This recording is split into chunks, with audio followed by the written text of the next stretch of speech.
Should? I should have. Perfect. Look at his smile. That sounds good. Test 1, 3, 4. Alright. I'll be grinning the whole time, That's perfect. looking at his face. I'm Bruce Zachrich from Ayersville, Ohio. Was born May 30, 1947 in Defiance, Ohio. To my mother and father, Robert and Leola Zachrich. I don't have a lot of memories of my father, but I have some at the end of my father's life. He was a farmer, and in the trucking business. And when he passed away in 1958, I did all the farming, and my brother, he took over the trucking business. I do remember a few things from my dad. He taught me how to plow in a straight line, and he bought me a little Ford tractor. Told me that was his, and a John Deere tractor. Henceforth, I don't have either one of them. So I purchased one similar to the Ford tractor, and I have that out in my barn. Oh, he's giving me that look. As a family, we stayed at home, didn't watch a lot of TV. That wasn't big back then. I fought with my sister Jack at the dinner table. She always kicked me. But I was always the one that started it.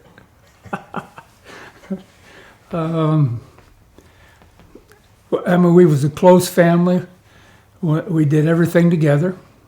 We had, it's not like it is today, where families got together and helped each other, and we was always with neighbors and friends.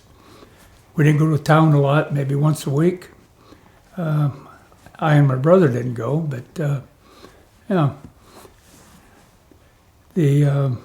I guess the things that I remember would be we would hoe beans, pull the weeds out of beans, and every row we would get 10 cents.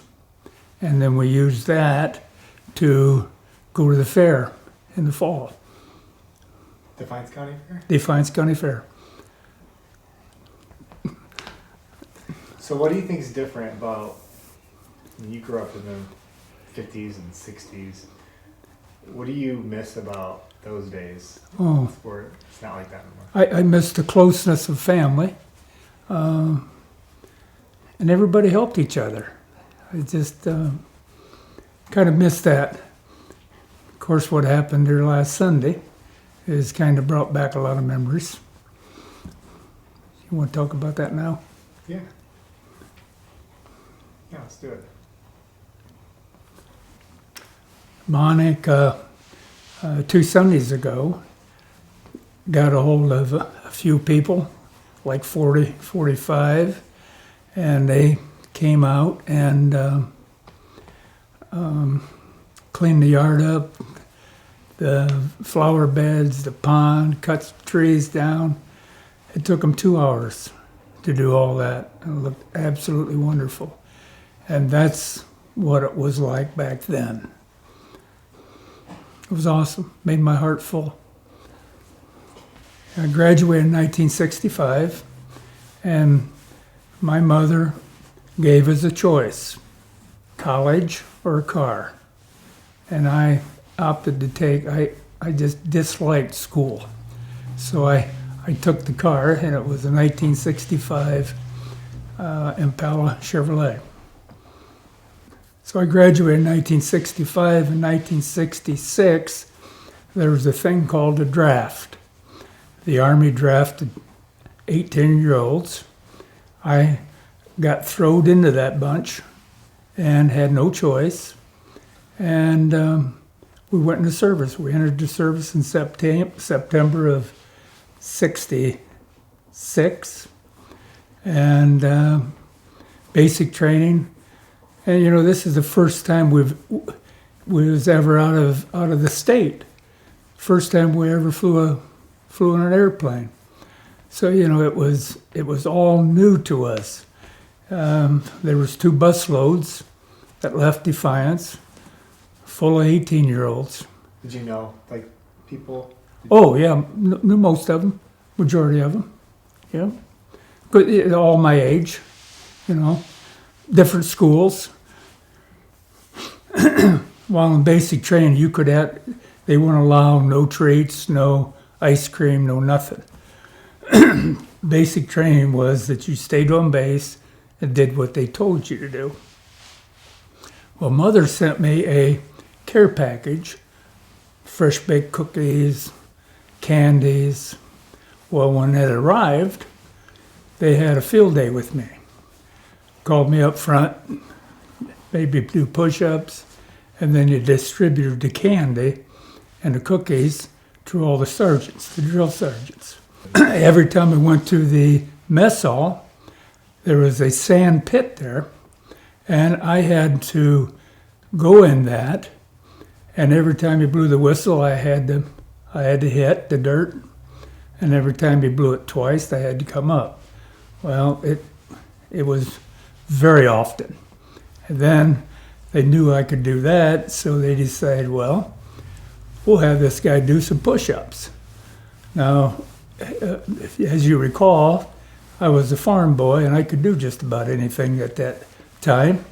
And I could do push-ups. I could do 50 of them, and they just kept after me. The whole entire of my basic training. They never let up. You think they could do that today? Probably not. But it taught us something. It taught me something. Because, when I got orders to Vietnam, you look back with the training, and it did help you. It made you tough. It made you realize that you had to do things that you wasn't accustomed to. As you went out of basic training, I went to AIT, Advanced Infantry Training, and I was in a company that retrieved abandoned or blowed up tanks, trucks, things like that. And after, was like 2 weeks prior to that, we all got orders, and my orders to Vietnam. And that was in September? Well, it had to be in March because I was supposed to come home in March. It was a 12-month tour, and in January there was a thing called Tet, and the Viet Cong just swarmed the barracks and all the GIs, so everybody over there. I mean, they just thousands and thousands of Viet Cong. They blew up the airports, so I couldn't get out. Nobody come in, nobody go out until a month later.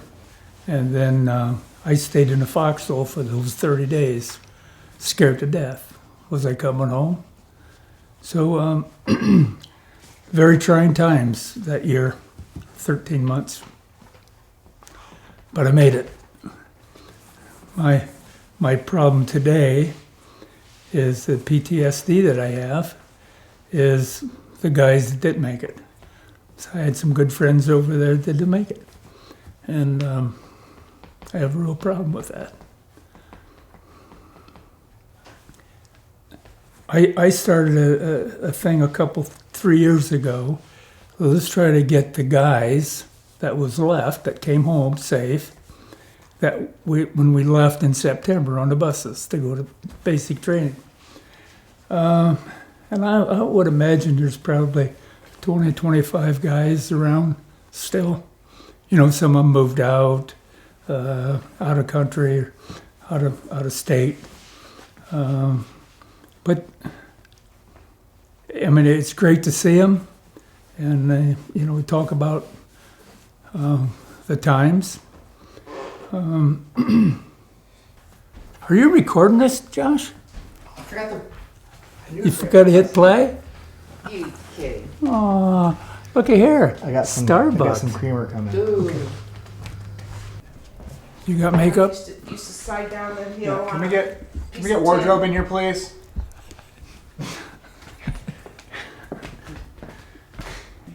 Okay. How I met Grandma was actually we was neighbors about a mile and a half apart and never really knew each other. When I went to school, I never rode the bus because I had older siblings that they took me. And so I do recall a time where I had to set the steps because I was chewing gum. So every time the bus stopped, to pick up kids, I had to go out and sit back on the steps, and it was nuts back then. I mean, that's the way it was. That was a discipline, and I met Grandma there when I rode the bus, and I guess four eyes come together and fell in love, and she was a 7th grader, I was a 9th grader, and we dated all through school. When I went to the service and went to Vietnam, we got engaged. And then when I came home in March, and we got married.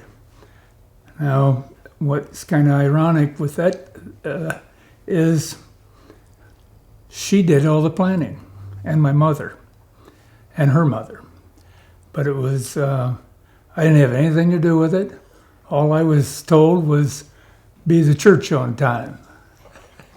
And pretty lucky there because all of my, my friend Danny Baldwin was there, was in our wedding. And of course, back then you had to go out. I guess they do that now. Bachelor parties. And we shut down all the bars from Napoleon to Defiance.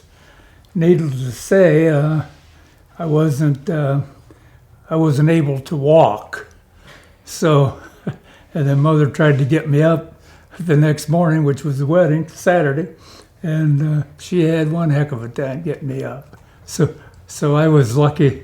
Both of us were lucky to be at the church on time, Danny Baldwin and I. So, how about that story? Oh, so that's probably another story that most people know.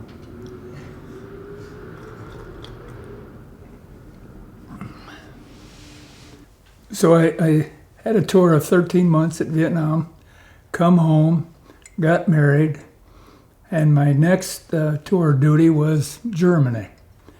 I think I had a 50-day leave between Nam and Germany.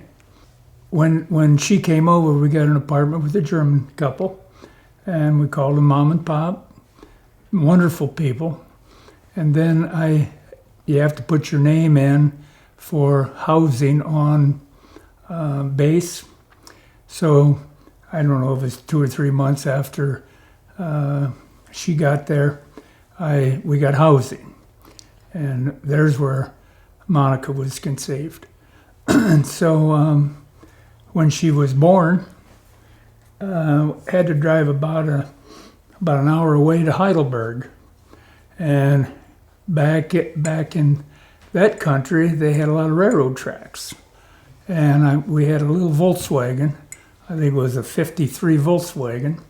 And I took her to the hospital after she started labor.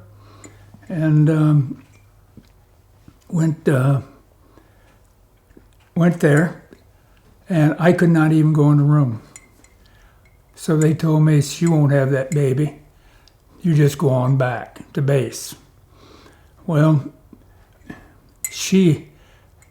Grandma didn't have a clue what was going on, and the nurses wasn't nice to her, and it was a dark room. They hardly had any light, and every time she had a huge pain, of course she left out a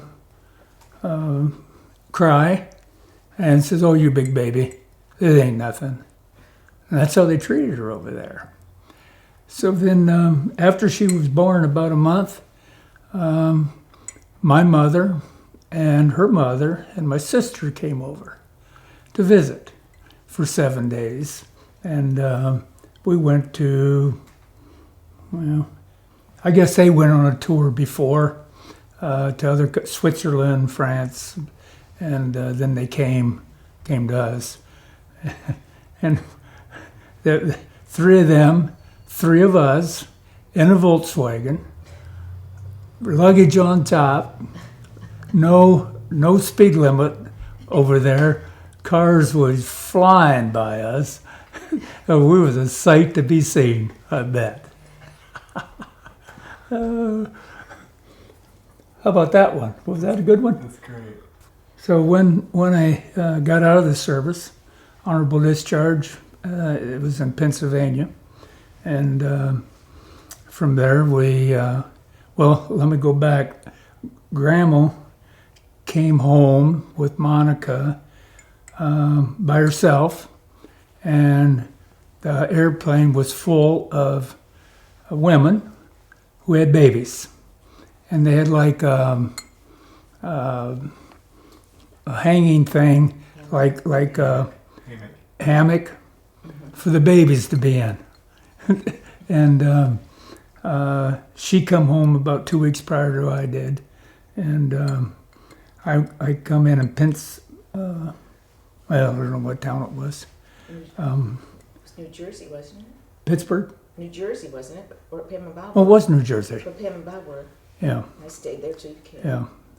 So got my discharges there, and I don't know if I flew home or did Pam and Bob. I think you flew there and picked you up at the airport. Then Mom and Glenn came and picked us up. After I was home, after I got discharged, the friend that I had, Danny Baldwin, told me, he says, "Zach, you need to go out and apply at General Motors." And I said, "I don't want to work no foundry. I mean, I don't want to be tied down." Well, I hired in the 1st of October, 1969.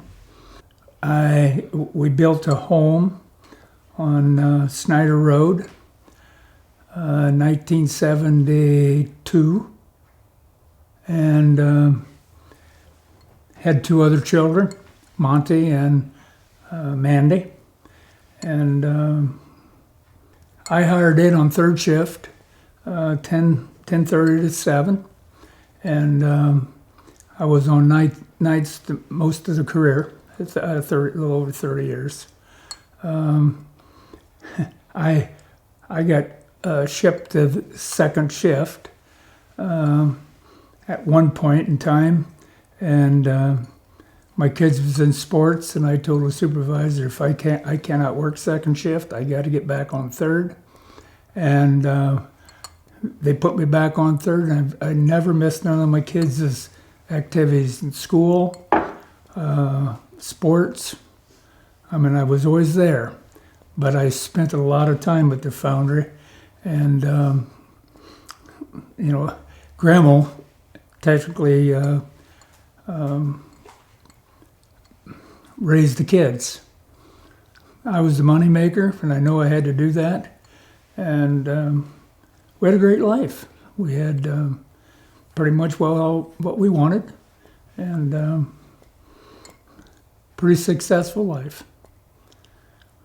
My dad passed away in 1958 in a drowning accident up in Chapelot, Canada, along with 3 other people.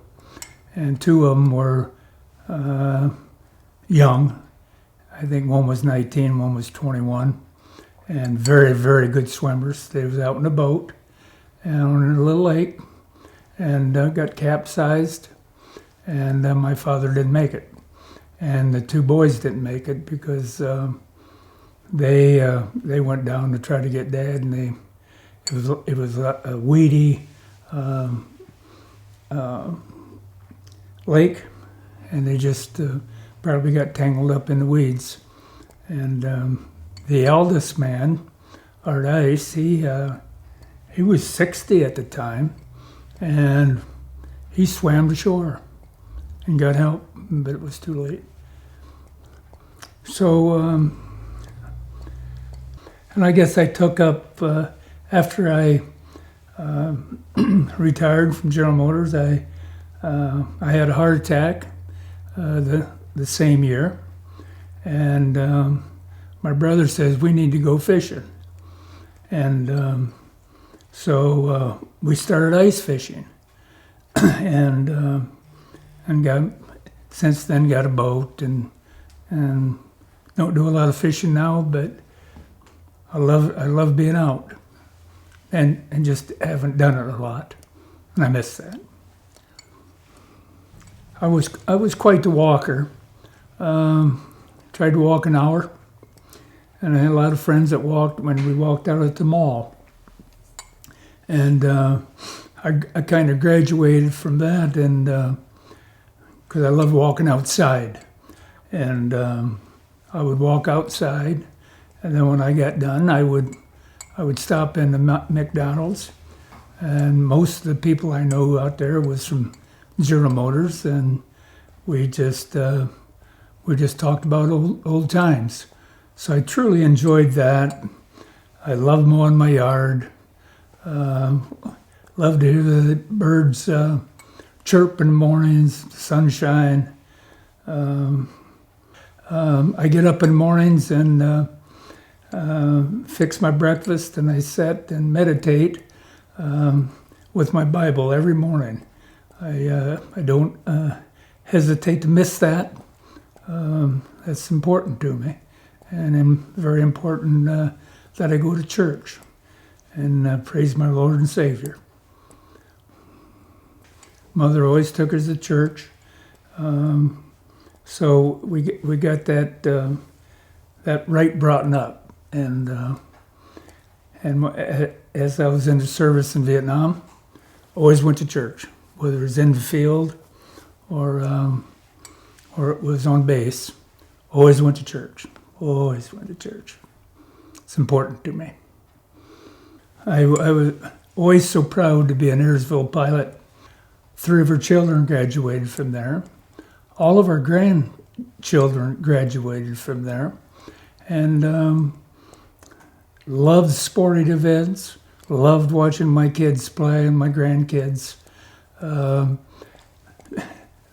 Ayersville community is just wonderful. I know a lot of people, and a lot of people know me, and they know what I like, and they know what I do. I love mowing my yard. People will honk when they go by and wave, and yeah, there he is. Gonna make them straight lines. I actually miss my kids and my grandkids because most of them live far away. My great-grandbabies live in Sylvania, and I truly love them little kids. They just are so sweet. And we're going to watch Forrest Gump tonight with them, and that's a big highlight in my life tonight, that's for sure. Life is like a box of chocolates. Lieutenant Dan, you got eggs. I laughed, Josh. I laughed at that. Oh my gosh. Lieutenant Dan, ice cream, Lieutenant Dan. Oh. Well, I would hope they would remember me by as a Christian, as a likable guy, guy that smiles all the time, hard worker, cared about my family. Anything else, Patty? Are you crying? Oh. I want to guess about 2 years ago, I get these coughing spells and my stomach hurt and my back hurts. And as it progresses, I thought I just had some injuries in my back. And come to find out in March 5th, I couldn't stop coughing. And Grandma called Monica and they took me to the emergency room with double pneumonia.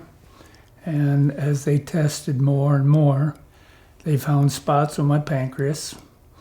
And they put me in the hospital for 3 days, then took me up to St. V's, done some testing, and found out for sure it was pancreatic cancer. And as they wanted to check my lungs because they seen some spots there, and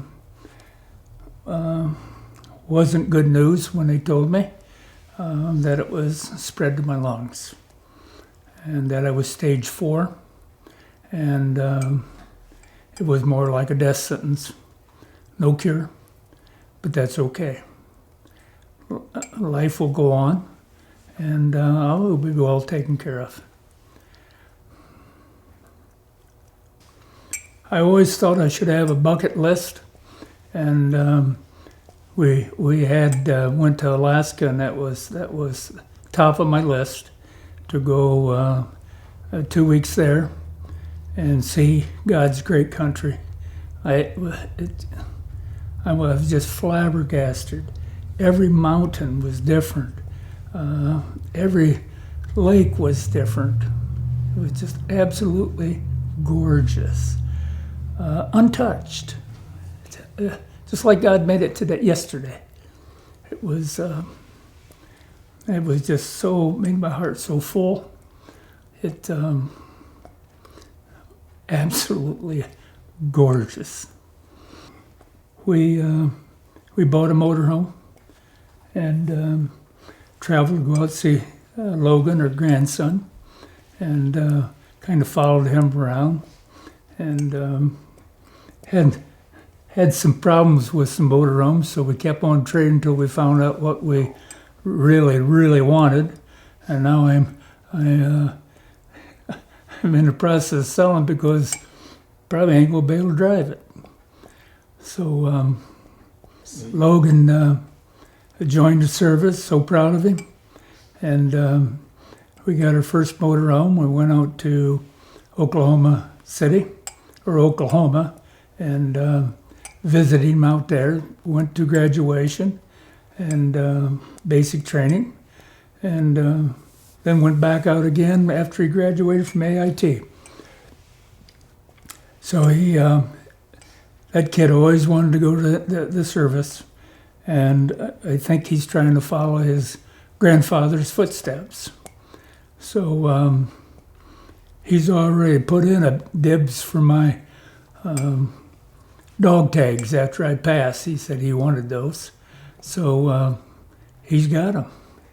And we had traveled down Texas and went up to see, he was in Kansas, Fort Riley. Went up to see him there again. Just a wonderful kid, so proud of him. Also have another grandson that's in the service, Preston. Proud of him. He went down to Fort Benning as I did, and he's now he's a ranger, and he's in Alaska serving. Fishing, open water fishing. Grandma's aunt and uncle, Lloyd and Elvira Grohl, did a lot of fishing with them. And actually, that's how probably I got started fishing. And Elvira is the one who taught me how to clean fish. She's an amazing woman. In my freshman year, I played freshman basketball, and then I wasn't much any good, but they let me play. And there were so many talented kids in my class, and I would rather be home farming anyhow.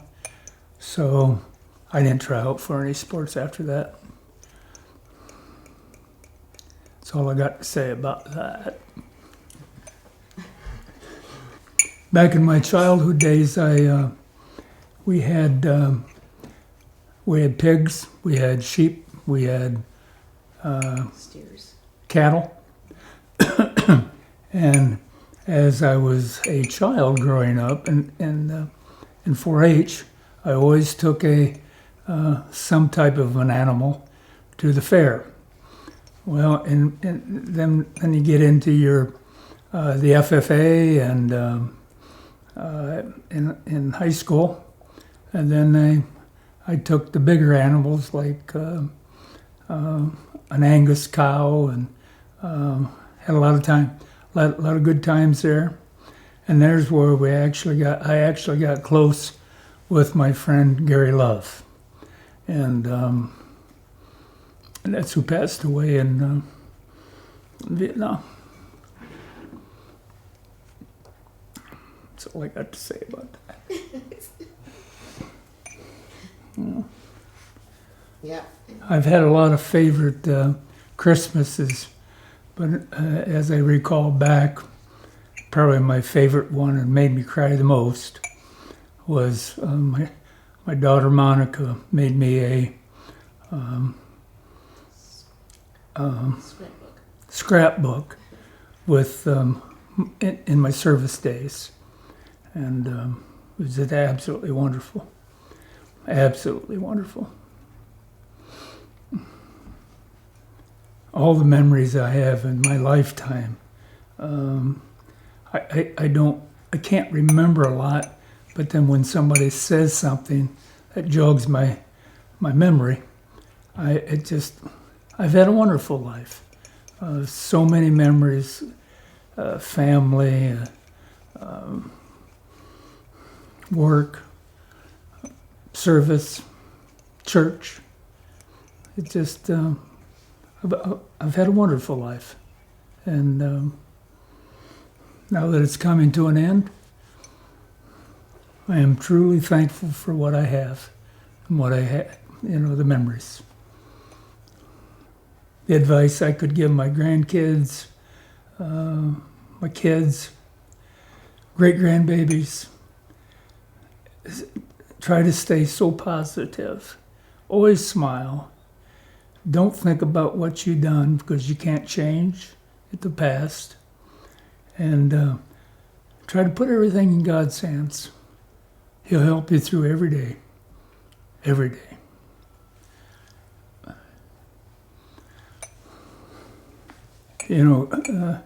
Going on with my life, been married for 51 years.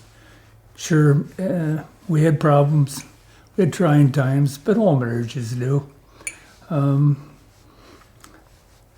gone through her problems with her 2 cancers, well, actually 3 cancers. Now, kind of the, those are the hard times. My mom passing away, my dad passing away. I've been pretty fortunate to have most of my family all my life. So my perfect day is to spend all the time I can with my grandbabies. And I love them all. And I just wish I could spend some more time with them. My goal, and don't know how long I got to live, but my goal is to see both of my grandchildren, their weddings. I promise you, I will fight hard to make it happen. I love them so much. When well blessed. thank you for it.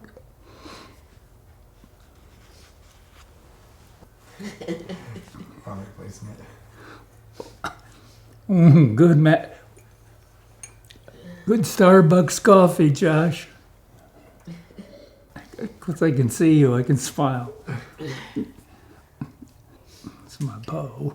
My I'll do anything for my Poe.